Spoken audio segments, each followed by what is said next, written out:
proud ang pamilya Yulo sa makasaysayang performance ni Carlos Yulo sa 2024 Paris Olympics. Ayon kay Mark Andrew Yulo, ama ni Carlos, magkahalong kaba at saya ang naramdaman niya habang nanonood ng laban ng kanyang anak. Masaya po na kabado.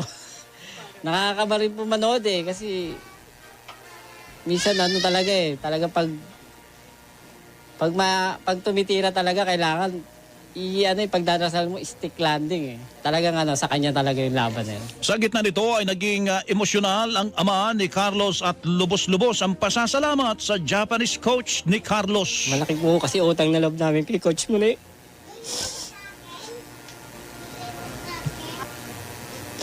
Kundi dahil sa kanya, hindi uubog yung galing ni Kaloy sa kanya. Salamat po, Coach Muli. Arigatou gozaimasu.